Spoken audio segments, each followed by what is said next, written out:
Hello दोस्तों, तो स्वागत है आप सभी को अपने YouTube चैनल जीएसटी मस्ती लाइफ पर। और मैं हूँ गुंजन यादव। तो उम्मीद करते हैं कि आप लोग अच्छा होंगे। और आज लेकर के आए हैं हम लोग अपने ये जो बिहार बोर्ड मैट्रिक परीक्षा 2027 के लिए जो ऑनलाइन बैच स्टार्ट किया उसका फर्स्ट क्लास। इससे पहले की क्लास में हम लोगों ने जो वीडियो में बताया था कि हम लोग का 5 अप्रैल से एक क्लास स्टार्ट होने वाला था, जो कि बैच टॉपर 1.0 है। तो कुछ स्टूडियो की गड़बड़ी के कारण हम लोग वीडियो नहीं बना पाए थे और वीडियो अपलोड भी नहीं हो पाया था, तो इसके लिए हम आप लोग से खुद ही क्षमा मांगते हैं। और रही बात कि अब आने के लिए, तो अब आप लोग रेगुलर बने रहेगा, रेगुलर आप लोगों की सेवा में हम लोग हाजिर रहेंगे। हम ही नहीं, हमारे सभी टीम हाजिर रहेगी आपके लिए। तो सबसे पहले तो जानकारी दे हम इस वीडियो के बारे में या फिर आज की क्लास के बारे में। आज की क्लास हम साइंस का लेकर के आए हैं खुद ही। इससे पहले की वीडियो में आपको कृष्ण मोहन सर बता दिए थे कि सारे हमारे जो टीम है जीएसटी मस्ती लाइफ के टॉपर 1.0 बैच का, तो उन सारी टीमों के बारे में आपको परिचित करा चुके हैं। और आज हम लोग लेकर के आए हैं इसका विज्ञान का, बायोलॉजी का फर्स्ट क्लास। तो हम देखते हैं कि जब भी हम अगर स्टार्ट करते हैं तो ऐसे विद्या की देवी माता सरस्वती को याद करना बहुत जरूरी होता है। तो सबसे पहले हम लोग आज नमन करते हैं विद्या की देवी सरस्वती माता को, जो कि हम लोग के साथ साथ हमारे सभी बच्चों पर आशीर्वाद बनाए रखे। आज हम लोग जो भी हैं इनकी वजह से हैं। आज जो भी है, कलम में ताकत मेरी है लेकिन दुआएं इनकी काम आती है। कलम में ताकत मेरी है लेकिन दुआएं काम इनकी आती है। तो सबसे पहले हम इनको नमन करते हैं और प्रणाम करते हैं कि हमारे साथ साथ हमारे सभी बच्चों पे भी आशीर्वाद बनाए रखें। जिस प्रकार इस बार बेहतर रिजल्ट देकर के हमारे नाम को, हमारी इज्जत को, हमारे संस्था को, हमारी टीम को मान सम्मान बढ़ाए हैं, उसी प्रकार अब आप लोग को भी जो बच्चे 2027 में एग्जाम देने वाले हैं उनको भी नाम रोशन करें, उनके माँ बाप का नाम रोशन करें, उनके समाज का नाम रोशन करें। इसी के साथ अब हम लोग देखते हैं कि ये जो हमारी टीम है टॉपर 1.0 बैच का, बिहार बोर्ड मैट्रिक परीक्षा 2027 के लिए जो हम लोग टॉपर 1.0 बैच निकाले हैं, इसका मकसद एक है कि आप भी टॉपर बनो। इस बैच का मकसद एक है कि आप भी टॉपर बनो। और जैसा कि हमारी टीम को देख रहे हैं और इन टीमों के बारे में पहले भी बता चुके हैं, इससे पहले की वीडियो भी बता चुके हैं, तो ज्यादा समय लंबा खींचने से कोई फायदा नहीं है। चलते हम अब आप आगे अपने सिलेबस पे आते हैं और देखते हैं कि आज का जो हमारा सब्जेक्ट है वो साइंस है। आज का जो हमारा सब्जेक्ट है वो साइंस है। और सबसे पहले साइंस में हम लोग स्टार्ट करने वाले हैं बायोलॉजी, जो कि जीव विज्ञान। तो आखिर जो जीव विज्ञान हम पढ़ाएंगे तो उसके बारे में तो पहले हमें जानकारी लेना चाहिए कि जीव विज्ञान आया कहाँ से। डायरेक्ट थोड़ी उतर जाओ मैदान में। सबसे पहले हम जानकारी लेंगे। किसी भी चीज को आप स्टार्ट कीजिए तो बेसिक से शुरू से कीजिए। कुछ टीचर आते हैं, हो क्वेश्चन वाली लिखा दिए, लिख ली है, स्क्रीनशॉट ले लो, फोटो खींच लो और देखते रहिए। वैसा नहीं होता है बाबू। जब कल हो हम शुरू तो शुरू से पढ़ो, ठीक है। तो हम लोग आज सबसे पहले जब बायोलॉजी लेकर के आए तो जाने की आखिर बायोलॉजी आया कहाँ से। साथियों पता होगा आप लोगों को विज्ञान के लिए, आखिर विज्ञान के लिए तो विज्ञान का एक शाखा है जीव विज्ञान। तो हम पहले तो विज्ञान के बारे में जाने की, जीव विज्ञान कहाँ है, आखिर इसका नाम विज्ञान ही कहला रखा गया। आखिर इसका नाम कुछ और भी तो रखाया जा सकता था, विज्ञान ही क्यों रखा गया, साइंस ही क्यों इसको बोला गया। तो सबसे पहले ये चीज जान लीजिए आपकी जो साइंस है ना, ये लैटिन भाषा का एक शब्द है, जो कि लैटिन भाषा में इसे साइंटिया शब्द से जाना जाता है।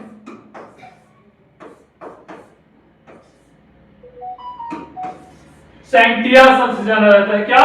सेंटिया शब्द से। इस सेंटिया शब्द का अर्थ होता है कि या तो जानना आप कह सकते हैं, या फिर दूसरी भाषा में आप कह सकते हैं कि इसके बारे में ज्ञान प्राप्त करना, या फिर आप कह सकते हैं ज्ञान प्राप्त करना। जैसे न कहो पंडित जवाहरलाल नेहरू हकिन, उनको अपना के भाषा में कहो चाचा नेहरू कहो तो समझ लो कि पंडित जवाहरलाल नेहरू हकिन से। तो वही चीज है सेंटिया जो होता है, फिर जो लैटिन हो, ग्रीक भाषा, ये सब में एक शब्दों का मतलब अर्थ निकाल करके रखा जाता है। कि जैसा ही लोग सेंटिया कहेगा तो सेंटिया से जान जाएंगे, सेंटिया के मतलब हो चाहे जानना या फिर ज्ञान प्राप्त करना। जैसे कहा चाचा नेहरू, तो जान लो कि पंडित जवाहरलाल नेहरू के चाचा नेहरू कहते हैं। सेम वही चीज है, तो ये सब लिया जाता है, जिसमें बताया कि जो विज्ञान है, साइंस जो लैटिन भाषा का एक शब्द है सेंटिया, इसमें इसका साइंस का मतलब होता है, या फिर कह सकते हैं सेंटिया का मतलब होता है जानना या फिर ज्ञान प्राप्त करना। ठीक है, जानना या फिर ज्ञान प्राप्त करना। अब दोस्तों अगर देखेंगे हम तो इत देख लो आखिर एकरा बारे में हम अध्ययन कौन करलखिन, जानकारी कौन देलखिन। एकरा कह सके तो परीक्षा में क्वेश्चन बना दिया कि विज्ञान के जनक, पिता कौन तो पिता का मतलब थोड़ी छै कि जन्म दल को पूरा सही पिता होते ना, जेकरा बारे में पूरा जानकारी दिलखुन ओहे उनकर पिता होते हैं। तो सबसे पहले हम विज्ञान की बात करें तो विज्ञान का जनक कहे या फिर पिता कहे तो हम गैलीलियो गैलीली साहब को कहते हैं। क्या किनको कहते हैं? अगर पूछेगा विज्ञान का जनक तो गैलीलियो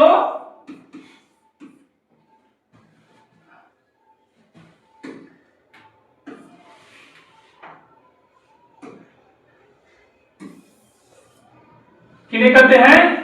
गैलीलियो गैलीली साहब को कहते हैं। किन्हें कहते हैं? गैलीलियो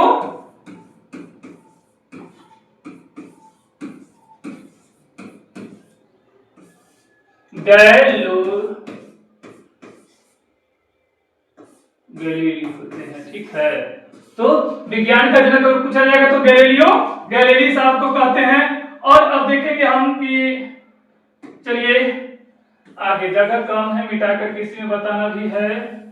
विज्ञान के बारे में यहां तक देख लिया। अब आगे हम देखेंगे आखिर विज्ञान की कितनी शाखाएं हैं। विज्ञान की कितनी शाखाएं हैं? तो आप लोग बच्चे में डायरेक्ट 3 पढ़ लिए होंगे, लेकिन अब बच्चा न हो खूब, अब सियान हो गए हुवन, 10वां के छात्र हो गए हुवन। ठीक है, तो हम लोग 3 गो पढ़े के है। सबसे पहले देखबे कि आखिर वो लई कहां तीनों आया कहां से था। तो विज्ञान का अगर शाखा की बात करेंगे तो विज्ञान की 2 शाखाएं होती है, 3 अभी नहीं पढ़ना है डायरेक्ट। विज्ञान की 2 शाखाएं, जो कि पहला शाखा है आपका भौतिक विज्ञान, पहला भौतिक विज्ञान। दूसरा शाखा है आपका कह सकते हो क्या? जीव विज्ञान। दूसरा का शाखा जीव विज्ञान। ठीक है, अब देखिए विज्ञान की शाखा पूछेगा, पहले 6ठा 7वां 8वां कुछ लगे तो कह दो कि 3 गो फिजिक्स केमिस्ट्री बायोलॉजी, कोई दिक्कत ना। लेकिन अब पूछ तो विज्ञान की 2 शाखाएं कौन कौन? एक है आपका भौतिक विज्ञान, भौतिकी नहीं, याद रखिएगा अभी भी यहाँ भौतिक विज्ञान, और दूसरा का है आपका जीव विज्ञान। तो अब आगे हम देखते हैं कि एक का क्या, आखिर बायोलॉजी हम पढ़ाना शुरू किए तो बायोलॉजी आया कहां से, जीव विज्ञान आया कहां से। तो देखें कि अब ये जो भौतिक विज्ञान है इसकी भी 2 शाखाएं, या फिर कह सकते हैं कि एकरो 2 गो बेटा, विज्ञान की 2 गो बेटा कौन कौन? भौतिक विज्ञान और जीव विज्ञान। फिर अभी भौतिक विज्ञान के भी 2 गो बेटा हो गए, हम 2 हमारे 2, एकरा भी 2 गो बेटा कौन कौन? एगो कह सकलो हन भौतिकी विज्ञान, एक भौतिकी विज्ञान, और दूसरा का रसायन विज्ञान, दूसरा का रसायन विज्ञान। यानी कि भौतिक विज्ञान के भी कितना बेटा? 2 गो। फिर जीव विज्ञान है तो जीव विज्ञान के भी कितना शाखा? 2 गो। यानी कि जीव विज्ञान के भी 2 गो बेटा, एगो कह सकलो हन में जीव विज्ञान या फिर प्राणी विज्ञान का कह सकलो जीव विज्ञान या फिर प्राणी विज्ञान, या दूसरा का एक बेटा है वनस्पति विज्ञान, दूसरा का वनस्पति विज्ञान, जिसे हम लोग पादप विज्ञान भी कह सकते हैं, और ये जो जीव विज्ञान है उसे हम लोग प्राणी विज्ञान भी कह सकते हैं। ठीक है, तो यहाँ तक तो उम्मीद है कि कोई दिक्कत नहीं हुआगा। अब आगे आखिर जानते हैं, जैसे हम जाने कि हमें विज्ञान के बारे में किसने अध्ययन कराया था, विज्ञान का जनक कौन है। तो हम लोग जब जीव विज्ञान की बात है तो जीव विज्ञान की भी तो जानकारी लेना जरूरी है। जीव विज्ञान के बारे में जानकारी कौन दिया, जीव विज्ञान के बारे में किसने पढ़ाया, या फिर कह सकते हैं परीक्षा के दृष्टिकोण से जो आपको क्वेश्चन बनता है बता दे कि जीव विज्ञान के जनक किसे कहा जाता है, तो ये भी तो पूछ सकते हैं। रही बात आगे तो हम लोग आपको अगले क्लास में भौतिक विज्ञान सब बता सकते हैं। और चलिए विज्ञान है यहाँ तक बताए थे ना, विज्ञान की कितनी शाखाएं, आप जीव विज्ञान पर थे तो याद रखिएगा जीव विज्ञान का जो जनक है हम अरस्तु को कहते हैं। किन्हें कहते हैं? जीव विज्ञान का जनक किन्हें कहा जाता है? अरस्तु साहब के। किन्हें? अरस्तु। और एक चीज याद रखिएगा बबुआ, कहीं कहीं अरस्तु ही लिखल रहता है तो हुआ कंफ्यूज न हो के है, कहीं कहीं अरस्तु ही दे देगा, लेकिन ऐसे याद रखिए कि जीव विज्ञान का जनक किन्हें कहा जाता है? अरस्तु साहब के। जीव विज्ञान का जनक अरस्तु साहब के। और ऐसे अगर जानिएगा तभी जाने फिजिक्स का जो भौतिकी है उनका हम लोग न्यूटन साहब को कहते हैं। आपका केमिस्ट्री है उन्हें एंटोनी लेवोजियर साहब को कहते हैं। ये जो आपका वनस्पति विज्ञान है थ्रेफ्टस साहब को कहते हैं। और आप जिसके बारे में अध्ययन कर रहे हैं, जिसके बारे में आप इस क्लास में अध्ययन करेंगे, उनका जो जीव विज्ञान है, यानी कि कोई भी कहीं भी देखिए जो प्राणियों के बारे में अगर जो अध्ययन कराए हैं हर जगह कौन रहेंगे? अरस्तु साहब ही रहेंगे। तो प्राणियों के बारे में जो अध्ययन कराते हैं कौन है? अरस्तु साहब। कह सकते कि तो परीक्षा के दृष्टिकोण से क्वेश्चन बनता है कि जीव विज्ञान का जनक या फिर प्राणी विज्ञान का जनक किसे कहा जाता है। याद रखिएगा, एक नंबर तो हमेशा ही फिक्स रखो, अरस्तु साहब के। जीव विज्ञान का जनक अरस्तु साहब के। ठीक है, तो देख ले कि आखिर अब हमारा जो जीव विज्ञान आया कहां से।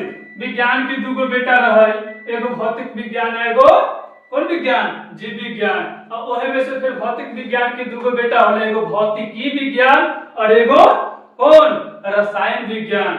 ओकर बाद दूसरा का था जीव विज्ञान, ओकरो दुगो बेटा, एगो कौन, जीव विज्ञान या फिर उसे हम प्राणी विज्ञान कह सकते हैं। दूसरा का वनस्पति विज्ञान या फिर उसे हम पादप विज्ञान कह सकते हैं। इंग्लिश में कहा तो जूलॉजी बॉटनी है, इधर फिजिक्स केमिस्ट्री है। ठीक है, अब आगे हम बात करते हैं। अगला देखिए आप, विज्ञान के बायोलॉजी। आखिर बायोलॉजी तक आगे हैं, जीव विज्ञान तक आए कि जीव विज्ञान कहां से आया। सो जीव विज्ञान आया कहां से, यहां तक तो हम देख लिए कि विज्ञान के दुगो बेटा रहे, ओकरा में से एकर पोता हो, यानी कि विज्ञान की बेटा न पोता है। इससे पहले पढ़ल कि विज्ञान की बेटा है, डायरेक्ट 3 गो बेटा बना दिया। लेकिन अभी अब बच्चे नहीं है, सियान हो गए, विज्ञान की पोता था। ठीक है, जीव विज्ञान। अब देखिए कि आखिर हम जीव विज्ञान में अध्ययन किसके बारे में करते हैं। जीव विज्ञान में हम अध्ययन किसके बारे में करते हैं। तो दोस्तों इतना याद रखिए कि जो जीव विज्ञान, पहले बताया कि जीव विज्ञान को हम लोग क्या कहते हैं, प्राणी विज्ञान भी कहते हैं। क्या कहते हैं, प्राणी विज्ञान कहते हैं। तो जीव विज्ञान यानी कि जिसमें जीवों के जीवन यापन के बारे में अध्ययन करते हैं, जीवों को जीने के तरीका कह सकूं, जीवन यापन कह सकूं, कैसे जी रहे हैं उसके बारे में हम अध्ययन करते हैं, उसे हम क्या कहते हैं, जीव विज्ञान कह सकते हैं। या फिर अगर आपसे क्वेश्चन कर दे कि जीव विज्ञान किसे कहते हैं, जीव विज्ञान की परिभाषा क्या है, तो कह सकते विज्ञान की वह शाखा है या फिर जीव विज्ञान विज्ञान की वह शाखा है जिसके अंतर्गत हम जीवित जीवों के बारे में अध्ययन करते हैं, उसे हम क्या कहते हैं, जीव विज्ञान कहते हैं। याद कर लीजिएगा, विज्ञान की वह शाखा जिसके अंतर्गत हम जीवित जीवों के बारे में अध्ययन करते हैं, उसे हम क्या कहते हैं, जीव विज्ञान कहते हैं। इतना आसान है, एक लाइन के आराम से याद कर सकते, लिखने की कोई जरूरी नहीं है, याद रहता है ना। जीव विज्ञान विज्ञान की वह शाखा है जिसके अंतर्गत हम जीवित जीवों के बारे में या फिर प्राणियों के बारे में अध्ययन करते हैं, उसे हम क्या कहते हैं, जीव विज्ञान कहते हैं। अब उसका भी तो कुछ लक्षण होगा, कुछ विशेषता होगा, कुछ खूबी हो, क्या कि जीव विज्ञान के अंतर्गत आता क्या क्या होगा, लक्षण क्या है कि हाँ ये जीवित जीव है। आखिर हम बोल दिए कि चलो प्राणियों के बारे में अध्ययन करते हैं, प्राणियों का लक्षण क्या है, गुण क्या है, जो कि जीवित जीव है उनका गुण क्या है, कैसे जाने कि जीवित है। हम सांस ले रहे हैं, अभी जिंदा है तब ना सांस ले रहे हैं, हम कुछ कर रहे हैं, गति कर रहे हैं, जिंदा है तब ना, मर जाकर के गति करेगा नहीं। तो वही देखिए कह सकता है कि जीव विज्ञान क्या है, तो आसान भाषा में आप लिखने के लिए जो भी आपको हम बताए हैं वो लिख सकते हैं। अन्यथा जीव विज्ञान वह विज्ञान है जिसमें सभी जीवित प्राणियों जैसे पौधे, जानवर, मानव, सूक्ष्म जीव के बारे में पढ़ा जाता है, उसे क्या कहते हैं, जीव विज्ञान कहते हैं। ये थोड़ा हमें डिफिकल्ट लगता है, उससे अच्छा कि आप अपनी भाषा में लिख सकते हैं कि जीव विज्ञान विज्ञान की वह शाखा है जिसके अंतर्गत हम सभी जीवित प्राणियों के बारे में, जीवित जीवों के बारे में अध्ययन करते हैं, उसे क्या कहते हैं, जीव विज्ञान कहते हैं। आगे चला देखा तो ये जीव विज्ञान भी जो है ना 2 शब्दों से बना हुआ है। जीव विज्ञान भी 2 शब्दों से बना है, एगो है बायो और दूसरा का है लॉजी। एगो है, पहला जो है बायो और दूसरा का लॉजी है, पहला बायो और दूसरा का लॉजी है, जिसमें अब देखिए जैसे कि हम विज्ञान के बारे में भी आपको बताए थे। चलिए विज्ञान का क्या, तो बायो का मतलब होता है जीव या फिर चलो जीव जिसके जीवन के बारे में, ठीक है, जीवन। और लॉजी का मतलब होता है कि उसका अध्ययन करना, लॉजी का यानी कि उसके बारे में अध्ययन करना, अध्ययन होता है, अध्ययन नहीं, अध्ययन करना। तो हम कह सकते हैं कि जीव विज्ञान कितने 2 भाषाओं के मेल से बना हुआ है, 2 वर्डों के मेल से बना हुआ है, जो कि पहला है बायो और दूसरा का लॉजी, जिसमें बायो का अर्थ होता है क्या, जीव या फिर जीवन, और दूसरा का है लॉजी, इसमें लॉजी का अर्थ होता है कि उसके बारे में अध्ययन करें, यानी कि जीवों के बारे में हम अध्ययन करते हैं, उसे हम क्या कहते हैं, बायोलॉजी कहते हैं। जीवों के बारे में अध्ययन करना ये क्या कहलाता है, बायोलॉजी कहलाता है। जीवन का अध्ययन ही जीव विज्ञान है। अब कहता है जीव विज्ञान की मुख्य शाखाएं, जीव विज्ञान की मुख्य शाखाएं अभी हम आपको बताए थे जस्ट जीव विज्ञान के लिए, और इतने डीपली अभी चलिए कोई दिक्कत नहीं बता। जीव विज्ञान के मुख्य शाखा पूछेगा आपसे तो ये आपका पहला वनस्पति विज्ञान, पहला वनस्पति विज्ञान जिसे हम लोग बॉटनी बोलते हैं। दूसरा का है आपका प्राणी विज्ञान, दूसरा का प्राणी विज्ञान, और आगे अगर देखिए तो आपका है सूक्ष्म जीव विज्ञान। ये सब अभी इतना जरूरी नहीं, जब आप 11th में जाइएगा तब इसमें इतना जानकारी लेना है। अभी आपको जीव विज्ञान के बारे में लेकिन बता देते हैं, याद रखिएगा, कभी कोई पूछ सकता है। अगला आपका मानव शरीर विज्ञान, उसके आगे है अनुवांशिकी और उसके आगे है पारिस्थितिकी।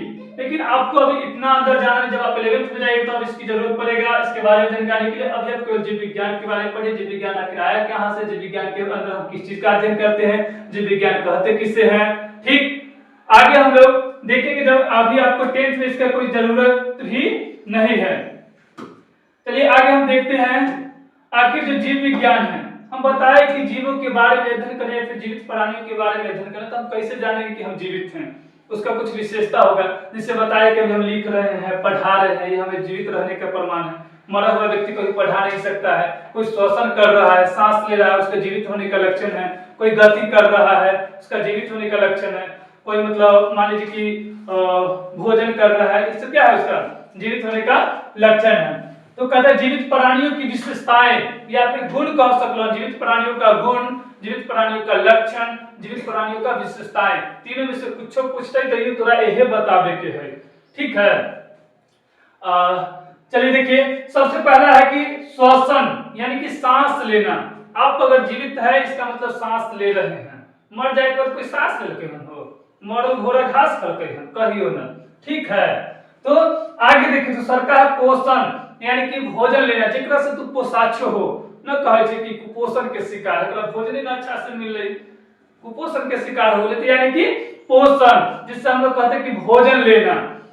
अगला है आपका वृद्धि, ग्रोथ यानी कि बढ़ना, तो जीवित होकर तब ना बढ़बो हो, मर जाएगा तो कोई बढ़ रही है, कोई नहीं बढ़ा है। याद रखिएगा वृद्धि का मतलब केवल हाइट में बढ़ना न होता है, केवल संख्या में बढ़ना न होता है।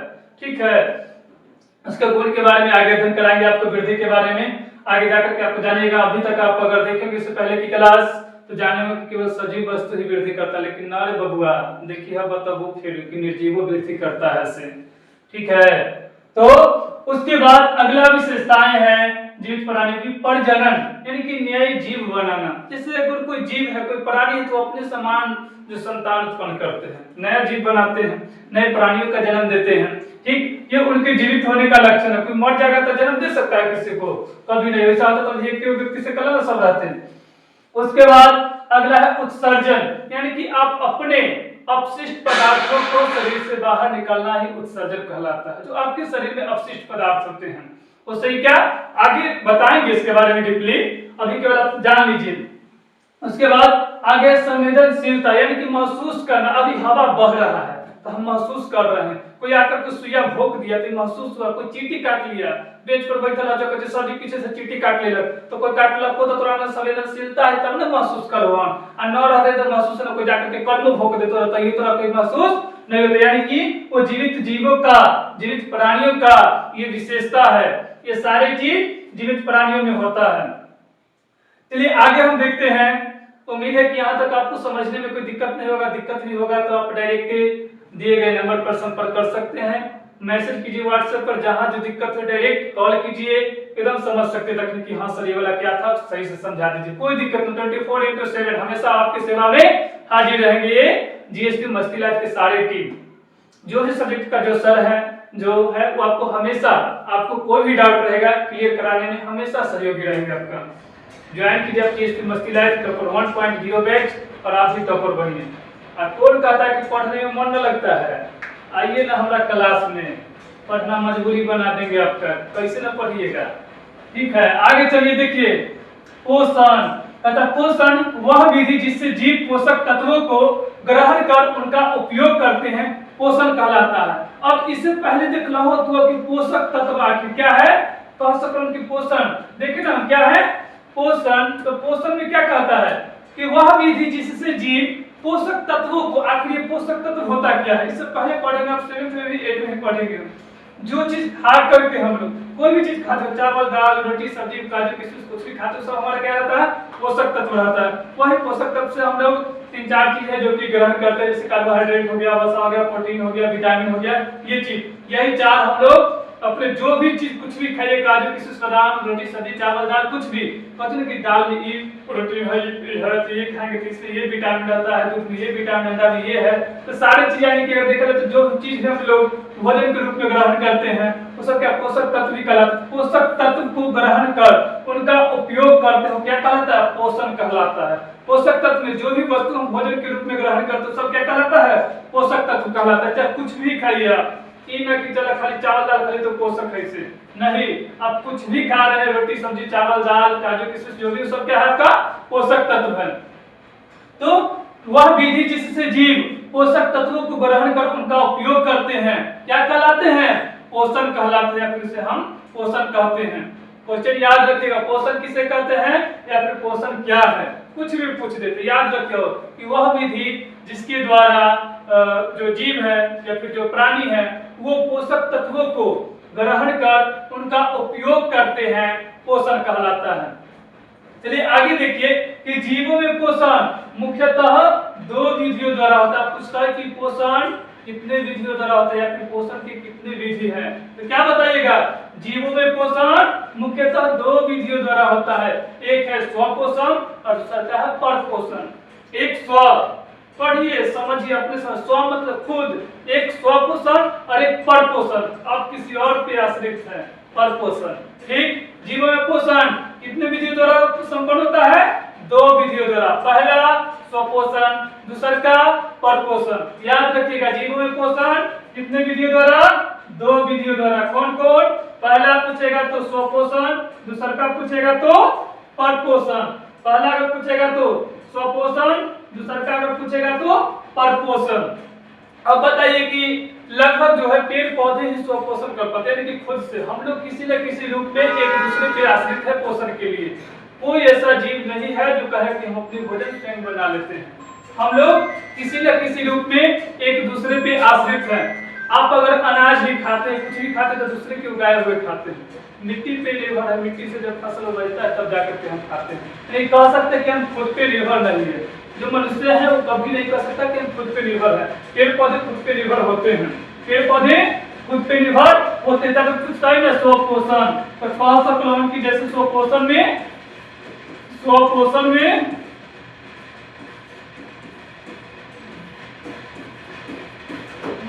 पेड़ पौधे कर सकते हैं और पोषण में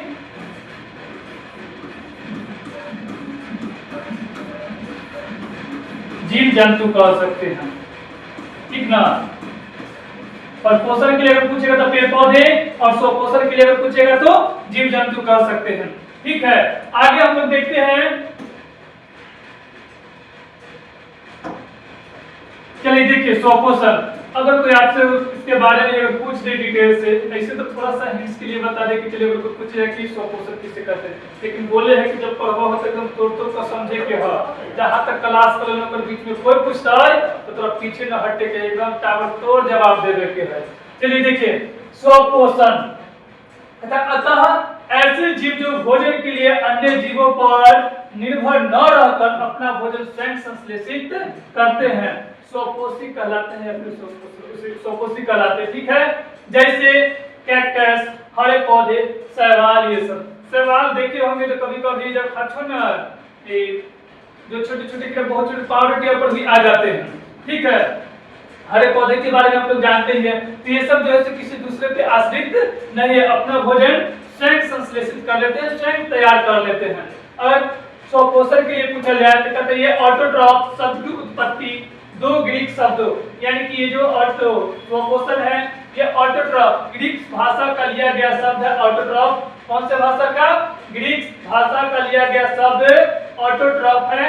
और कह सकते हैं कि ये जो ऑटोट्रॉफ दो शब्दों के मेल से बना हुआ है, ऑटो जोड़ ट्रॉफ, ऑटो जोड़ ट्रॉफ, जिसमें ऑटो शब्द का अर्थ है, इसमें ऑटो शब्द का अर्थ होता है आपका, कह सकते हैं ऑटो शब्द का अर्थ जिसमें हम स्व या स्वतः कर सकते हैं, जिससे कहते ना अपना भाषा खुदे, हम खुदे रंगदार रखी, वही चीज है।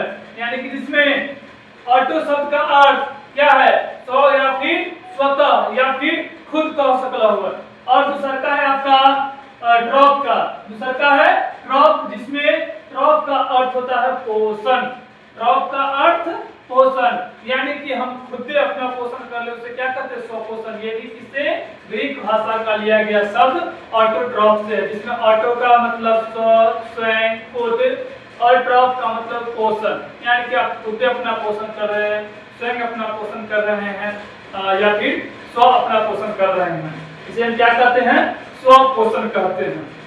आगे आप देखेंगे पर पोषण के लिए, आगे आप पर पोषण के लिए देखेंगे। चलो देखो, पर पोषण कहता है क्लोरोफिल की अनुपस्थिति के कारण समस्त जंतु तथा कवक पौधे की तरह अपना भोजन स्वयं संश्लेषित करने में सक्षम नहीं होते हैं। क्लोरोफिल के अनुपस्थिति के कारण, यानी कि पेड़ पौधों में जैसे क्या होते हैं? क्लोरोफिल उपस्थित होते हैं। और अगर मानव में ही क्लोरोफिल आता तो वो भी अपना भोजन प्रकाश से बनाने में सक्षम हो जाता है। लेकिन जो जीव जंतु है उनमें क्लोरोफिल उपस्थित नहीं होते हैं। तो क्लोरोफिल की अनुपस्थिति के कारण समस्त जंतु तथा कवक पौधे की तरह अपना भोजन स्वयं संश्लेषित करने में सक्षम नहीं है। अतः भोजन के लिए पूर्ण रूप से अन्य जीवों पर निर्भर होते हैं। ऐसे जीव जो अपने भोजन के लिए किसी न किसी रूप में अन्य जीवों पर आश्रित होते हैं परपोषी या हेटेरोट्रॉफ्स कहलाते हैं। अभी ये बताए थे कि जो स्वपोषण है तो अपना पोषण, स्व मतलब खुद, अपोषण मतलब अपना पोषण, जैसे पोषण का ग्रहण कर ले पोषण अपना, लेकिन परपोषण होता है कि किसी न किसी रूप में पूर्ण रूप से हम किसी दूसरे पे आश्रित हैं, अपना भोजन हम स्वयं तैयार नहीं कर सकते हैं। ऐसे जीवों को क्या कहते हैं? परपोषण कहते हैं। या फिर ऐसे जिसमें जीव या फिर कोई प्राणी हो या फिर जो जीव जंतु हो भोजन के लिए किसी न किसी रूप में किसी दूसरे पे आश्रित हो, उसे हम परपोषण कहते हैं या फिर परपोषण कहलाता है। कहता देखा, अतः परपोषण वह प्रक्रिया है जिसमें जीव अपना भोजन स्वयं संश्लेषित न कर किसी न किसी रूप में या फिर किसी न किसी अन्य स्रोतों से प्राप्त करते। शॉर्ट में यह चीज कह सकूं कि परपोषण क्या है? परपोषण वह प्रक्रिया है जिसमें जीव अपना भोजन स्वयं संश्लेषित न कर किसी न किसी रूप में अन्य स्रोतों से प्राप्त करते हैं, परपोषण कहलाते हैं। अब आखिर देख लो कि इसमें भी परपोषण कि मतलब क्या होता है? परपोषण के कैसे हम जान लेंगे कि हाँ परपोषण में कोई जीव दूसरा पर निर्भर है। तो बताए हैं ये भी जो आपका है कहता है कि हेटेरोट्रॉफ बताया, तो परपोषण को क्या कहते हैं? हेटेरोट्रॉफ भी कहते हैं। हेटेरोट्रॉफ शब्द की उत्पत्ति दो ग्रीक शब्दों, ये भी किससे लिया गया है?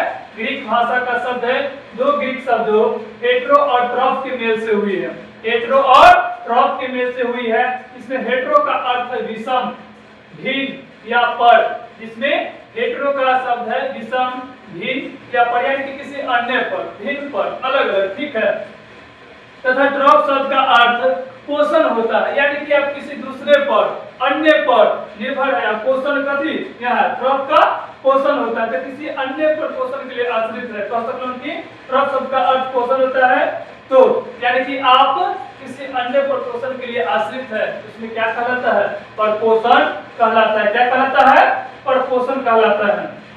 याद रखिएगा, जिसमें लोग भोजन के लोग नहीं, जिसमें वह प्रक्रिया जिसमें भोजन स्वयं से संश्लेषित कर लिया जाता है उसे स्वपोषण, और वह प्रक्रिया जिसमें भोजन के लिए स्वयं संश्लेषित न कर किसी न किसी रूप में किसी दूसरे पर आश्रित रहते हैं उसे हम क्या कहते हैं?